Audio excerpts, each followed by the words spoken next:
Hey family, it's Tasha, Mama Bear Prepping. So trying to get my thoughts together, this desk in order. It's just a hot mess. Kiddo was using this for some school project stuff and just stuff is everywhere. Okay, so let's get into it. Welcome to the channel. Welcome back to the channel. You already know what time it is. Get your drink, pull up. Let's talk about it. So today, I want to talk about kind of a heavy topic. You know, people in my community, we talk about this all the time. We talk about compliance. We talk about New World Order. We talk about influence of, the WHO, World Economic Forum, all these entities that want to do all this crazy stuff to us, and these programs that they have that they're not hiding to basically reform us. And so I want to talk about how we're being starved. Okay, we're being starved of our energy, our gas, our food. Okay, we are literally being attacked and we are being conditioned. You are being conditioned, not me, baby. Okay, but you are being conditioned to be, as a whole, we are being conditioned to be compliant. Okay, trained, if you will, to fall in line, to do the things that they're gonna expect us to do. Okay, the programs that they want to put in place, the policies that they want to put in place, and there's a lot of things happening right now today that are totally validating, I guess you could say, that agenda. Okay, and there's a lot of stuff that's concerning to me. Okay, that's happening and that I'm watching right now. Okay, and so I kind of want to just talk openly about that. Those things that I'm seeing, those things that to me equal them conditioning it, or the thought process of them wanting to condition us to comply. And then, of course, some stuff that you can do to prepare. Okay, so first thing I have is, this new mask mandate that's hit the streets, right? I think it's just on traveling right now, or some aspect of traveling, but it's the mandates of masks. So I don't know about you, but I'm surprised, but I'm not surprised, right? It makes zero sense with what we're supposedly being told, that this, the way you can get monkeypox in the first place. But we're now being told, we were told it doesn't spread that fast or that easily. It's, you got to have like fluid contact, blood contact, or skin on skin contact. And really the skin on skin contact is, somebody has pustules, they actually have it, right? And that it's not easy within humans. And yet it is rampant. Okay, we're already doubled since the last time I did a video. Like it's up to 25 cases. That's like more than doubled what it was. Okay, and now they're telling us, hey, the masks are coming back for this, for something that is supposedly not, airborne, right? You're not supposed to just be able to get this just from riding, a subway with somebody. I'm in a subway car, you're in a subway car, and we're supposed to get this. Or even the same car, right? Especially if we have zero contact with each other, right? So it's just concerning. First of all, the whole thing is concerning with what we're being told, because it's a lot of misinformation and it's a lot of contradicting information. But I'm watching this, okay? And these silly mandates, these things, see, we haven't learned anything. We're still a reactive society. These entities, FEMA, WHO, all these CDC, all these places that have some kind of role in all of this, you guys. Sorry about that. Keyboard fell. It's just ridiculous how they're so reactive when their whole job, I suppose, is to know the stuff and to be ahead of it. And yet there's a lot of we don't know, not sure what's going on. Why don't you just do this? Put this mask on. I think this will slow it down. It's just ramping up and looking all familiar to what we just went through, with a lot of flailing around and not understanding what's happening. So that's enough of that one. Second thing, gas prices. So your girl, man, yesterday, $5.69. I'm in Western Washington, $5.69, you guys. And I'm not near a major city, right? I'm hours away from Seattle, let's just say. So because people are like, well, if you're near the city, it's just, it's a lot, okay? And for me, we make decent money, right? And I'm not going to say, oh, we don't care about gas prices, we don't worry about it, right? But it is creeping up, and lately it has been bigger jumps. And so the other day I went, and I didn't even look, you guys. I can't recall what it was per gallon, but I recall what it was for what I got. I paid $70 to top it off. It was at the halfway point, and I was out and about, and I was like, let me top it off. And it was $70 for me to do a half of a tank. Half of a tank, you guys. So I don't remember looking at, and even in that moment, I did not look at the actual how much did I pay per gallon at that point at all. I didn't even look at it. I was so struck by the fact that I had paid $70 for half a tank. Do the math on what a full tank for my Yukon would cost me, okay? So that was a lot. And then yesterday, hubby was out and it was $5.69.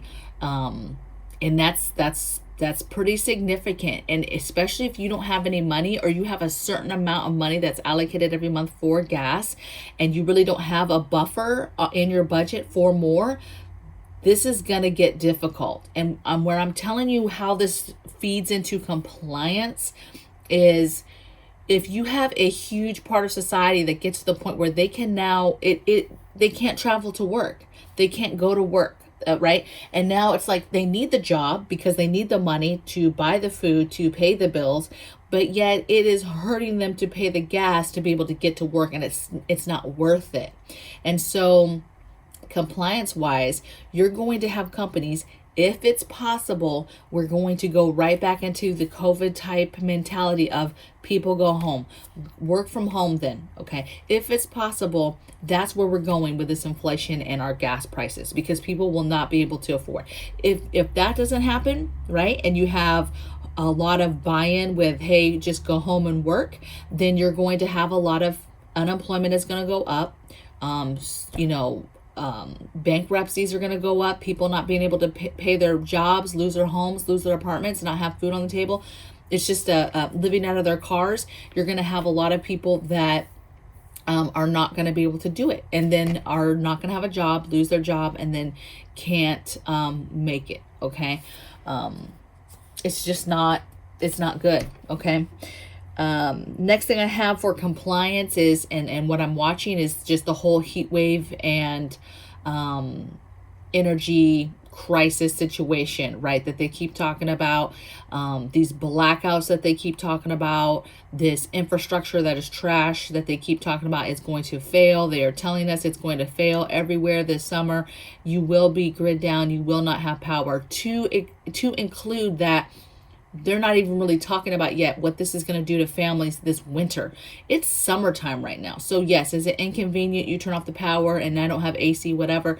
Yes, totally inconvenient. But wintertime in very extreme cold places and you turn off the heat, that's crazy exposure. Okay.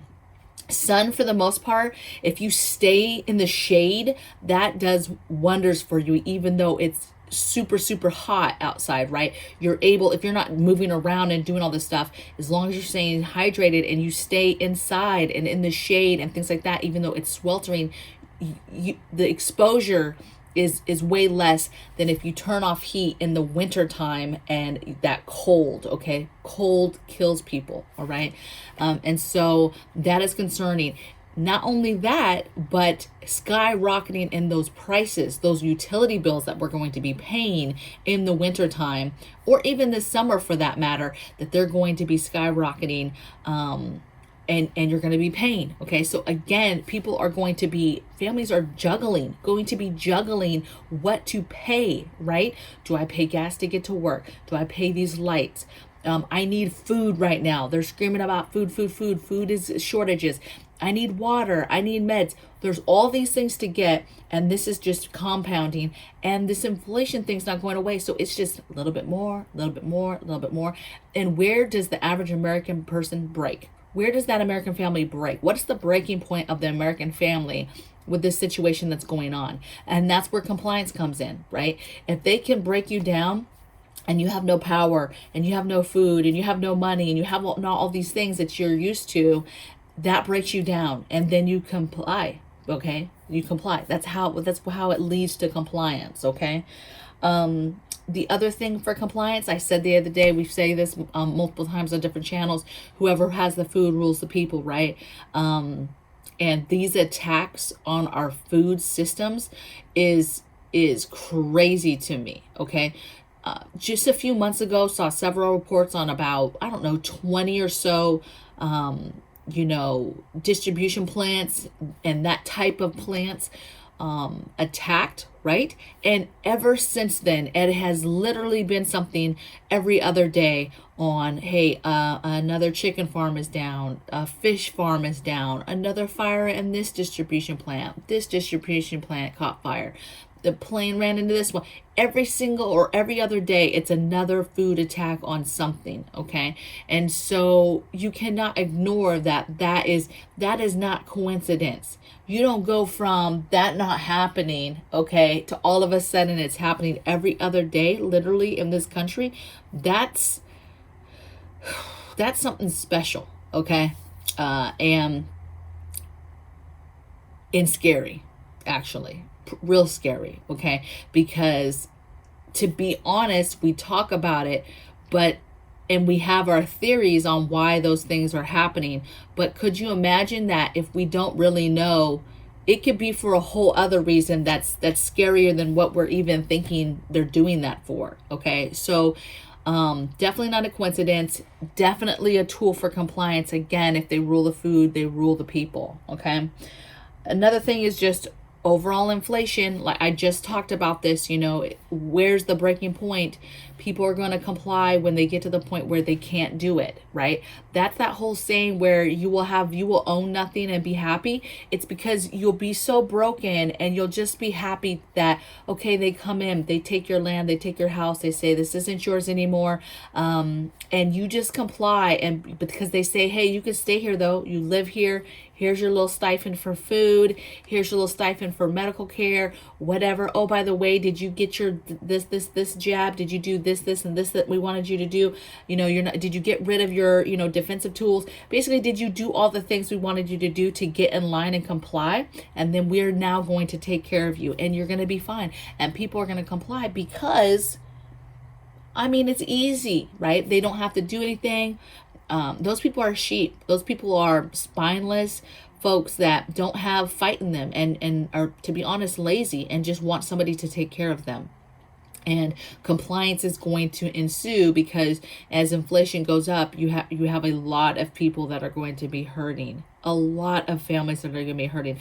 And this is where it's heartbreaking because some don't understand what's happening. Even as it moves forward, they'll still not understand what's happening. And some will and just say, it is what it is. I need to take care of my family. And they're just going to fall in line. Okay. And then the last thing I have is, this caravan that's coming of migrants. They're talking about upwards of like 15,000 of them coming over the border.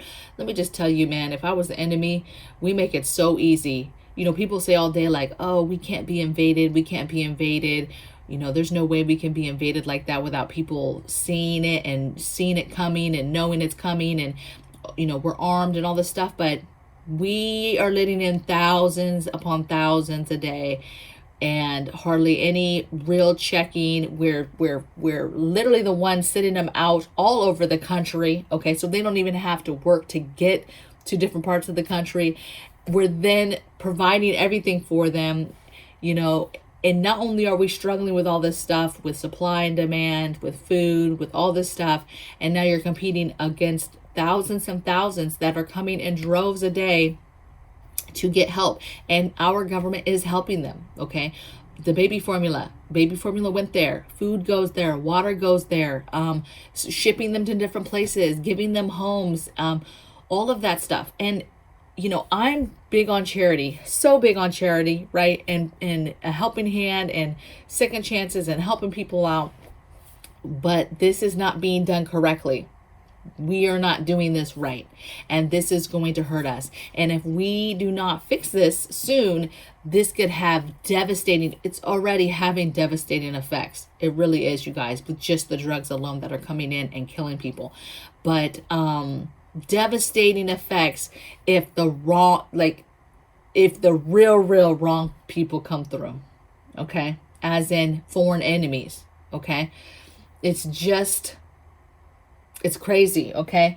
And compliance, you talk about how do you get people to comply and listen? Well, if you bring people in and then you give them everything that they need and want for free, you have automatic compliance, right? Those folks that come over feel a need to, and will, because they want to continue. You have a country who is bringing them in and giving them everything, giving them a second chance at life, right? But literally giving them resources, giving them things. And they're betting on those people complying. That's votes, that's compliance. Because they don't want to lose the goodness that they're getting from this great nation, right? So that is just droves of followers, if you will, for those folks, for those agendas and those policies and those things they're trying to do. So let's get into things that I'm doing or things you could do to prepare. So I told you we prepare season-wise here, wrapping up now what we want to get done for the summer. Hey, what's our summer projects, or what are the projects we need done before the heat of summer, the deep of summer? What do we need? How long do we think summer's going to last this year? Do we have everything we need to prepare for that? And then already we are planning for winter. What do we need in our home still to get ready for winter? What do we need to get ready for summer, winter, with grid down, with blackouts, with illness, with anything that's going on like that in the world right now? No food. How do we get through summer and winter? So thinking about the future, think about winter. How do you get through winter with possibly no food, gas you cannot afford anymore? What does that look like for school? What does that look like for work, right? Getting back and forth to daycare or schools or work, planning for that, the blackouts, the grid down. Do you live somewhere cold, hot? How do you address that? How do you address that with grid down? What do you need to still get ready? Are there projects and certain things and big purchases that you can make now for winter time, right? Let's say you don't have a wood stove. Buying a wood stove. We need to buy a wood stove, right? We have this huge enclave area, right, already set up, and it's gas right now, and we're going to be converting it back to wood. It used to be wood a long time ago, got converted to gas. We're going to convert it back to wood, okay? And maybe do some other options somewhere else in the house, but that would be our main source back to it. Another thing is just obvious. The obvious one is just stockpiling as much as you can. Think hibernation, think little squirrels, think it's winter time and you've got to put stuff back. Okay. You've got to go through and get the things that you for real need to survive, right? Don't just get things to get things. Get the food, quality food, real food, and stockpile it, preserve it, grow it. But think about food, think about stockpiling baking goods and staples. And it's just, I can't stress it enough, you guys, on stockpiling food, water, meds. That's my 3, food, water, meds. There's more than that, but to me, those are the 3 urgent things right now that every American family needs to be preserving and getting stockpiled. Okay. Number 3 thing I have is get your home ready in the sense of, this is your space. This is your compound. This is where your family unit is going to be. If anything happens, whether you're forced to stay home, whether you want to stay home, whether you have to stay home because you can't afford to go out and do things. You can't afford gas to go to work. You can't afford all these things. And so you end up staying home, or just, this is where all your preps and your stockpile and your things are. And so, getting your security and your fortification up on that home and getting it ready to go so that you are not a soft target, right? A criminal doesn't look at your house or a theft and be like, okay, awesome, this is going to be easy. I see they're never home, or I see all these windows open, or I see stuff's not locked up. I see a bunch of stuff outside that I could just walk up and grab if I want it.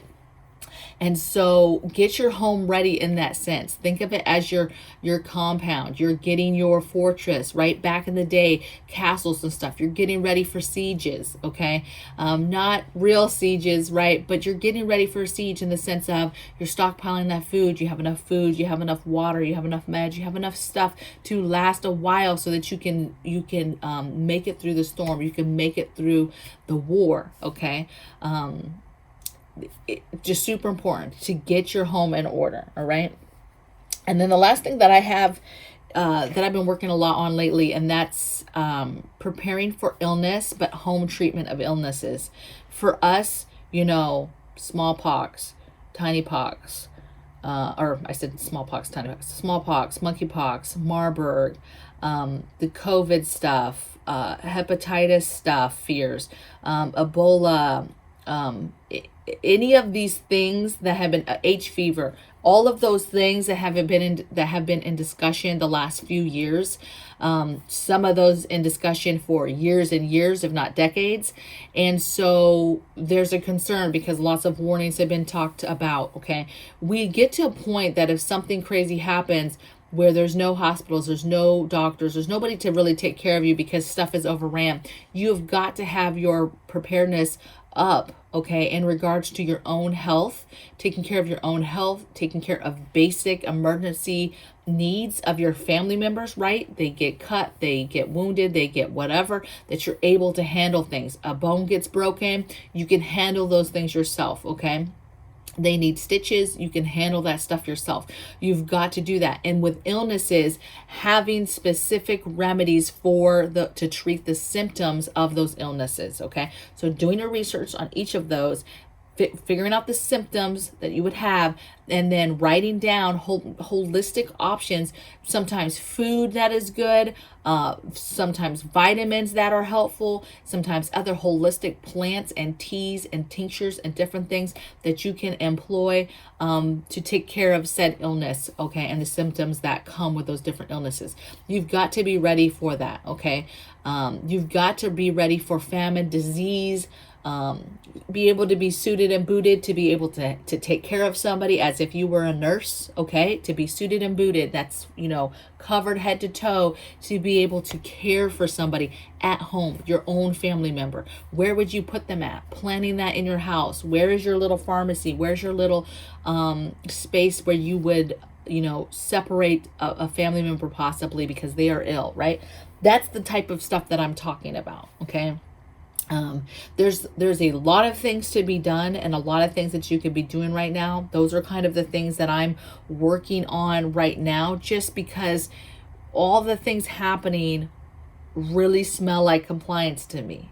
Smell like, hey, get in line. And they're just warming us up, okay? And so, I know this is a hot topic. I would love to hear in the comments below your guys' thoughts on this. Am I bugging? Is it too much? Am I looking into it too much? I know I'm not, okay? But I still would love to hear your comments on it. And let me know what you're doing as well to prepare and to get ready, because that helps other people that are reading the comments as well. A lot of people watch the video and then read the comments, or they watch part of the video and read the comments. There's a lot to be learned in the comments. I learn from the comments all the time, okay? So what's today? We're about midweek. I think it's hump day, right? So I will see you guys tomorrow. Have a blessed day and get the things done, baby. All right? Take care.